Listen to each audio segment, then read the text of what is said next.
friends, welcome back to my YouTube classes, Elite Nursing Classes Center of Excellence. I hope you all are doing well. So friends, आज हम start कर रहे हैं respiratory medication. सो respiratory medication में हमारा first question है question number 583. A client has a prescription to take guafencin. The nurse determined that the client understand the proper administration of this medication if the client state that she or he will perform which action. So question में हमसे पूछा गया है कि client को prescribe की गई है medication, that is गुआफेंसिन medication prescribe की गई है, एंड नर्स को कैसे पता चलेगा कि क्लाइंट ने अंडरस्टैंड कर लिया है कि मेडिकेशन को कैसे लेना है या कौन सा एक्शन परफॉर्म करना है when patient will take the medication. तो पेशेंट ऐसी कौन सी चीज़ बोल रहा है जिससे हमें पता चल रहा है कि पेशेंट ने अंडरस्टैंड कर लिया है, right. So first option is take an extra dose if fever develop. So first option में है extra dose. So extra dose हम नहीं देंगे अगर फीवर डेवलप हुआ है. Guaifenesin is an expectorant, right. ये हमें पता होना चाहिए क्या है ये. एक्सपेक्टोरेंट है और इसको फर्स्ट स्टेटमेंट पर्सन बोल रहा है कि अगर मेरे को फीवर होगा तो मैंने एक्स्ट्रा डोज लेनी है. तो ये इनकरेक्ट ऑप्शन है, आपने एक्स्ट्रा डोज नहीं लेनी है. Take the medication with meal only. Only means close ended question है, राइट. क्लोज एंडेड ऑप्शन है तो क्लोज एंडेड हमने इसको भी ये इनकरेक्ट होगा. सिर्फ हमने मील के साथ ही क्यों लेना है इसको, right. Take the tablet with full glass of water. Yes. So, as I told you, guafencin is an expectorant and इस मेडिकेशन को हमने कैसे लेना है. फुल ग्लास ऑफ वाटर हमने इसको लेना है. So full glass of water के साथ लेने से क्या होगा, जो सिक्रीशंस हैं that will be thin, right. So water के साथ लेंगे तो जो सिक्रीशंस होंगी वो थिन हो जाएंगी. Fourth one is decrease the amount of daily fluid intake. No, जब पेशेंट को कफ है, सिक्रीशंस हैं, उस टाइम पे पेशेंट ने इंक्रीज करना है फ्लूइड इनटेक अमाउंट, ना कि डिक्रीज करना है. So fourth option is also incorrect. So guaifenesin is an expectorant and patient ने इसको कैसे लेना है, with full glass of water so that secretions will be thin, right. So next question is question number 584. The nurse is preparing to administer a dose of naloxone intravenously to a client with an opioid overdose. Which supportive medical equipment should the nurse plan to have at the client bedside? So question में पूछा गया है कि nurse prepare कर रही है नेलेक्सोन dose intravenously, right. किस चीज़ के लिए, ओपॉइड ओवरडोज के लिए. सो आपको पता होगा ओपॉइड ओवरडोज के लिए हम क्या देते हैं, नेलोक्सोन पर्सन को देते हैं. सो कौन सी सपोर्टिव मेडिकल इक्विपमेंट अवेलेबल होना चाहिए क्लाइंट के बेड साइड पे, right. Medical equipment, supportive medical equipment.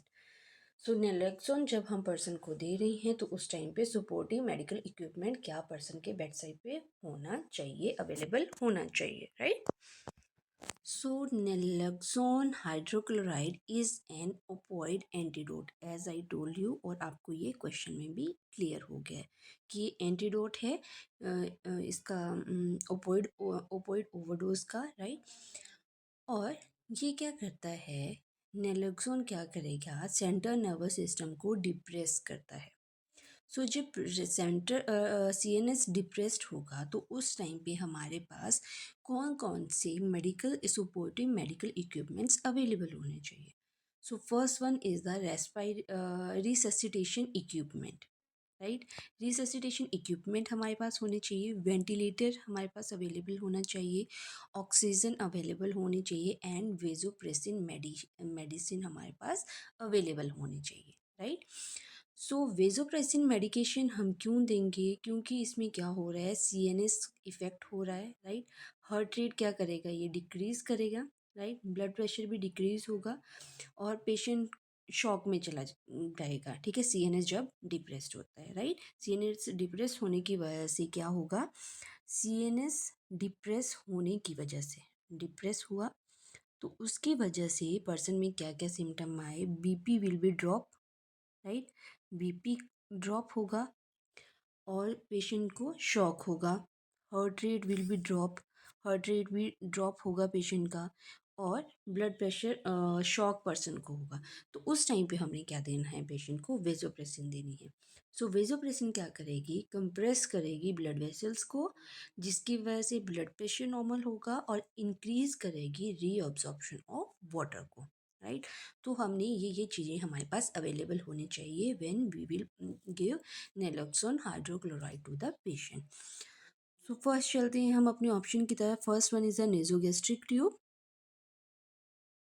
सो सपोर्टिव मेडिकल इक्विपमेंट पूछे गए हैं, तो नेजोगेस्ट्रिक ट्यूब तो नहीं होगा। पैरासेंटेसिस ट्रे ये भी नहीं होगा। रिससिटेशन इक्विपमेंट, यस ये क्या है, ये सपोर्टिव मेडिकल इक्विपमेंट है। And centre line insertion tray, no ये भी नहीं है। तो हमारा करेक्ट ऑप्शन क्या है, option number 3, that is resuscitation equipments.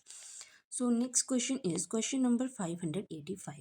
The nurse teaches a client about the effect of diphenylhydramine, which has been prescribed as a cough suppressant. The nurse determined that the client need further instruction if the client makes which statement. So question में हमसे पूछा गया है कि nurse teach कर रही है client को अबाउट इफ़ेक्ट ऑफ डायफिनाइल हाइड्रामाइन, जो पेशेंट को प्रिस्क्राइब की गई है वो फॉर कफ के लिए। सो नर्स ने डिटरमाइन किया कि क्लाइंट को फिर से टीचिंग की ज़रूरत है अगर पेशेंट कौन सी स्टेटमेंट ऐसी दे रहा है रिगार्डिंग डायफिनाइल हाइड्रामाइन, राइट। सो फर्स्ट स्टेटमेंट है हमारी, I will take the medication on an empty stomach. So firstly diphenhydramine हाइड्रामाइन के क्या इफ़ेक्ट होते हैं, it is an antihistamine drug, it is an antitussive drug, it is also a sedative, it is antidyskinetic drug, right. सो इस medication को ये बोल रहा है कि इस मेडिकेशन को मैंने एम्प्टी स्टमक लेना है। नो, इस मेडिकेशन को कभी भी एम्प्टी स्टमक नहीं लेना है, because this medication cause GI upset, right. ये जीआई अपसेट कॉज करेगी अगर इसको एम्प्टी स्टमक लेते हैं। तो इसको हमने किसके साथ लेना है मेडिकेशन को, with the milk, right. Milk के साथ ही मेडिकेशन पेशेंट ने लेनी है, राइट। तो first option is incorrect. And second statement है, I won't drink alcohol while taking this medication. Yes, patient बोल रहा है कि जब मैं ये मेडिकेशन लूँगा तब मैंने अल्कोहल नहीं लेना है। सही है, बिकॉज दिस मेडिकेशन क्या कॉज करती है, ड्रॉजीनेस कॉज करती है, राइट। सो अगर पेशेंट अल्कोहल लेगा देन पेशेंट की ड्रॉजीनेस और ज़्यादा इंक्रीज होगी। सो पेशेंट ने अल्कोहल उस टाइम पे नहीं लेना है। Third one is, I won't do activities that require mental alertness while taking this medication. Yes, वो activities मैंने avoid करनी है जिसके लिए mental alertness चाहिए, like driving, right. So वो activities person ने avoid करनी है। Fourth option is, I will use sugarless gum, candy or oral rinses to decrease dryness in my mouth. Yes, ये जो मेडिकेशन है, this medication cause dry mouth. So dry mouth के लिए person ने क्या करना है, सुगरलेस कैंडी का यूज़ करना है और ओरल ओरल रिंच यूज़ कर सकता है to decrease the dryness, right. So fourth statement is also correct. So हमसे ऑप्शन में पूछा गया था incorrect statement. So incorrect statement कौन सी है, हमारी फर्स्ट स्टेटमेंट। सो डायफिनाइल हाइड्रामाइन को पेशेंट ने विद मिल्क लेना है या विद फूड लेना है, इसको एम्प्टी स्टमक नहीं लेना है because this medication cause GI upset, right. So next question is question number 586। A cromolyn sodium inhaler is prescribed for a client with allergic asthma. The nurse provides instruction regarding the adverse effect of this medication and should tell the client that which undesirable effect is associated with this medication. So patient ले रहा है cromolyn sodium inhaler, prescribe किया गया है client को allergic asthma के लिए। So nurse instruction provide कर रही है पेशेंट को regarding adverse effect of this medication and patient को बता रहे हैं कि कौन सा अनडिज़ायरेबल इफेक्ट इस मेडिकेशन की वजह से होगा। राइट। सो क्रोमोलिन सोडियम इनहेलर के एडवर्स इफेक्ट हमने बताने हैं कि कौन कौन से एडवर्स इफेक्ट हैं क्रोमोलिन सोडियम के। सो क्रोमोलिन सोडियम इनहेलर ये प्रिस्क्राइब किया जाता है इन अस्थमा। सो ये क्या है, ये है non steroid anti inflammatory drug, right. So ये क्या करती है, जो मस्ट सेल्स हैं उनको स्टेबलाइज करती है, राइट, उनको स्टेबलाइज करने का काम करती है, जिसकी वजह से क्या होता है, जिसकी वजह से हिस्टामिन प्रोडक्शन इंक्रीज हो जाती है। और जब हिस्टामिन प्रोडक्शन इंक्रीज होगी तो पेशेंट में स्टार्ट होगी cough congestion, throat irritation, wheezing sound and bronchospasm, right. तो उसकी वजह से ये कॉम्प्लिकेशन हो सकती है, राइट। सो ऑप्शन में देखते हैं हमें ऑप्शन में क्या क्या साइड इफ़ेक्ट इसमें बताए गए हैं। First one is the insomnia, insomnia नहीं होगा। Second one is the constipation, constipation भी नहीं होगा। हाइपोटेंशन भी नहीं होगा। ब्रोंकोस्पाज्म, यस, पेशेंट में ब्रोंकोस्पाज्म होगा। सो ब्रोंकोस्पाज्म क्यों होगा, बिकॉज सबसे पहले तो ये non steroid anti inflammatory drug है, राइट। सो ये क्या करती है, हिस्टामिन, राइट, मस्ट सेल को स्टेबलाइज करती है, राइट।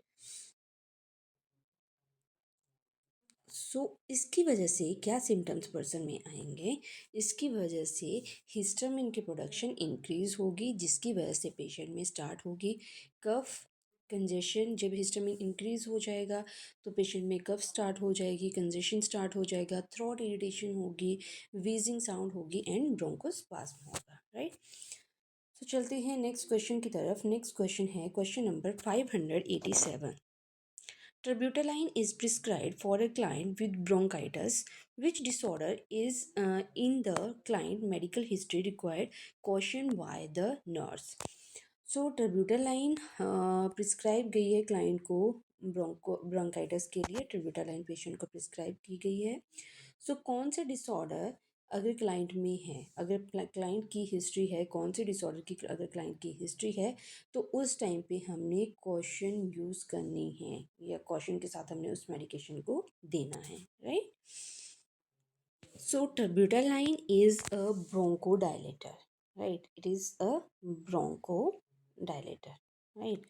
Bronchodilator है ये, एंड ये क्या करती है, ये इंक्रीज करती है सिंपैथेटिक नर्वस सिस्टम की फंक्शनिंग को, ये इंक्रीज करेगी, राइट। जब एसएनएस फंक्शनिंग इंक्रीज होगी तब ये किसको अफेक्ट करेगा, ये हार्ट को इफेक्ट करेगा। सो अगर पेशेंट को हार्ट से रिलेटेड कोई प्रॉब्लम है देन हमने इसको कॉशन से देना है, राइट। और किसको ये अफेक्ट करती है, कार्डियक पेशेंट हो गए एंड डायबिटिक पेशेंट हो गए, राइट। अगर हाई ब्लड शुगर है देन उसमें भी हमने कॉशन से देना है पेशेंट को, राइट। एंड हाइपरथायराइडिज्म में भी हमने इसको कॉशन से देना है, बिकॉज ये क्या करता है, एड्रेनलिन इसमें इंक्रीज हो जाता है। और अगर पेशेंट की सीजर की हिस्ट्री है देन उस टाइम पे भी हमने कॉशन के साथ इसको देना है, राइट। सो फर्स्ट हमारा ऑप्शन है, first option is osteoarthritis, so no.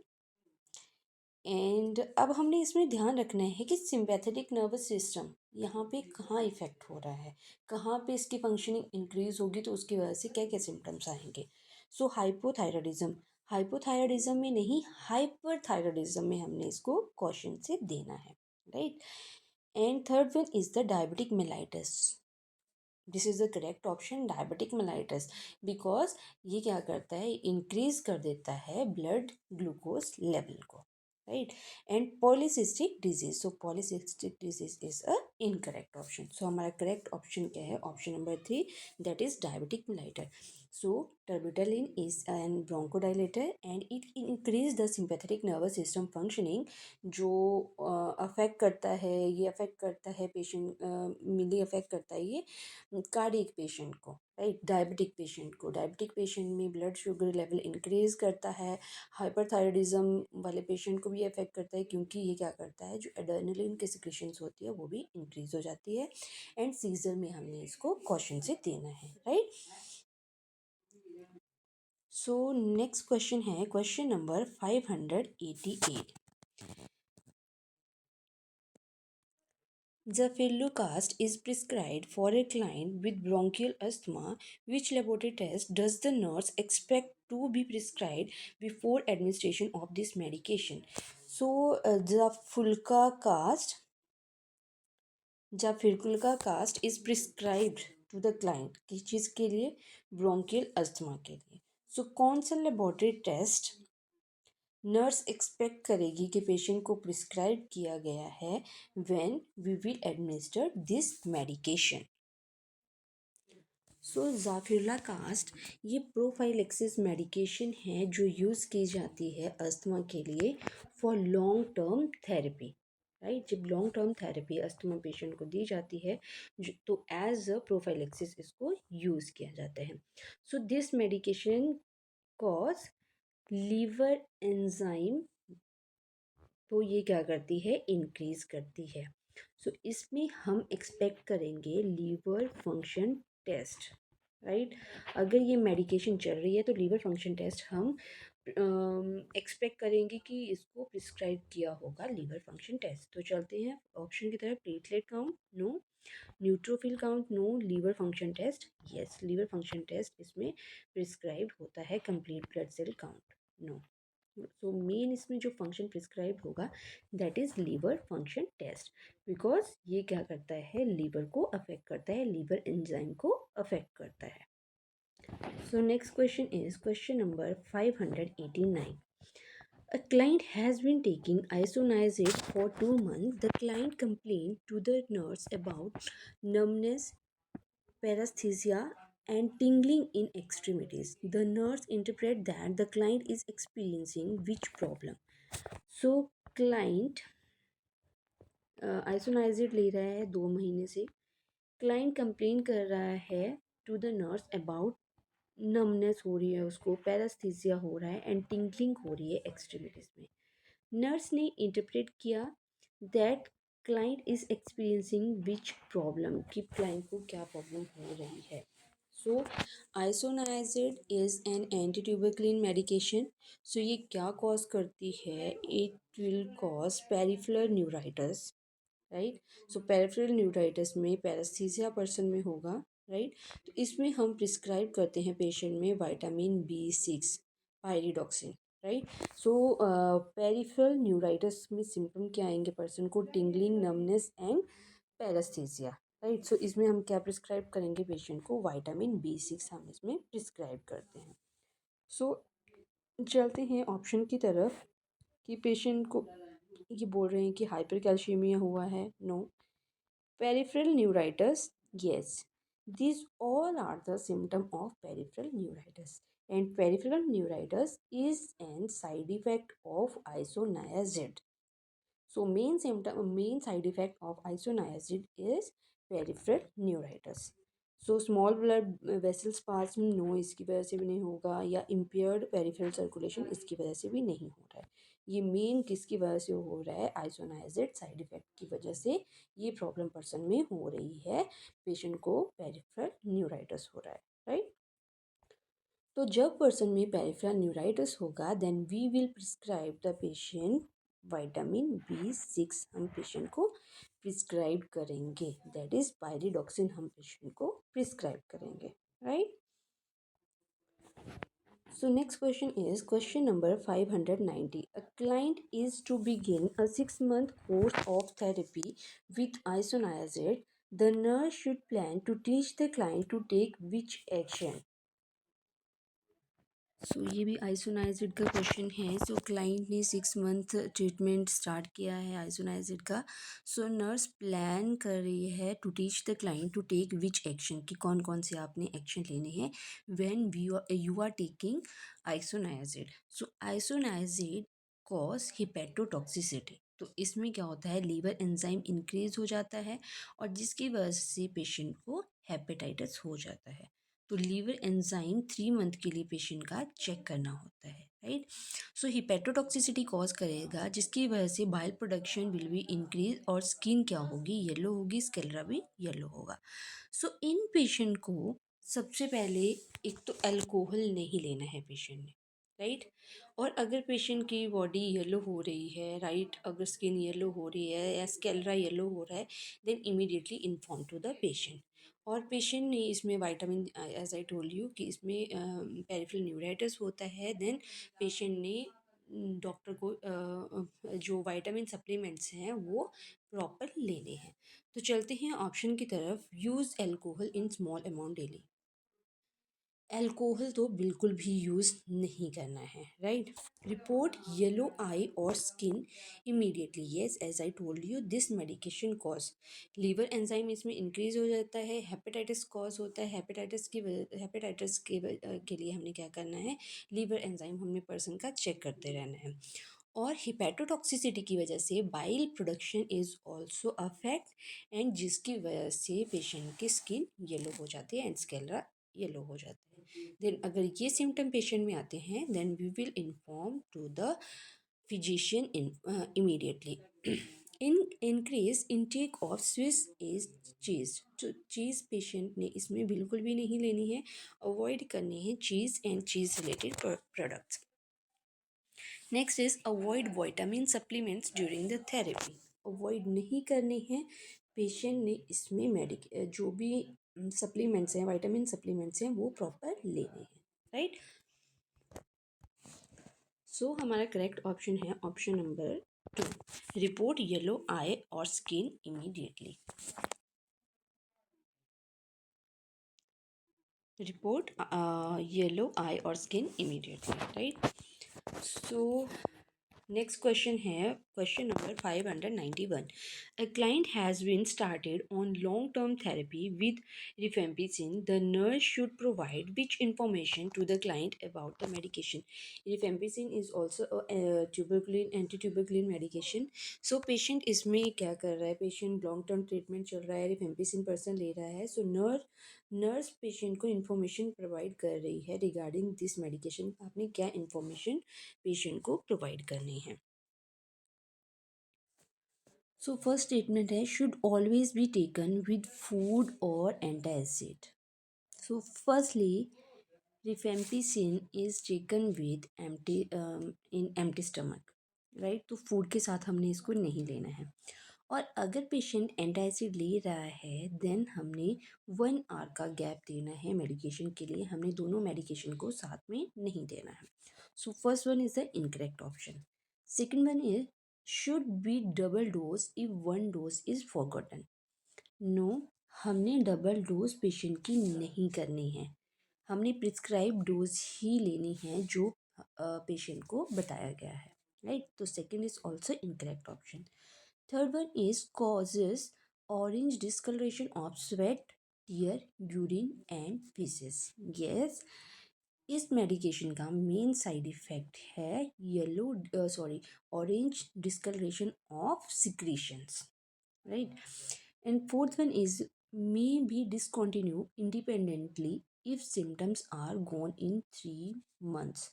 So independently खुद दवाई लेना बंद नहीं करनी है, जो डोज बोली गई है वही डोज लेनी है, जितने टाइम का ट्रीटमेंट बोला गया है उतने टाइम का ट्रीटमेंट पेशेंट को लेना है, खुद से कभी भी मेडिकेशन को डिसकंटिन्यू नहीं करना है, राइट। सो फ्रेंड्स, आज की क्लास में इतना ही, रिमेनिंग क्वेश्चन हम करेंगे नेक्स्ट क्लास में। तब तक के लिए बाय बाय।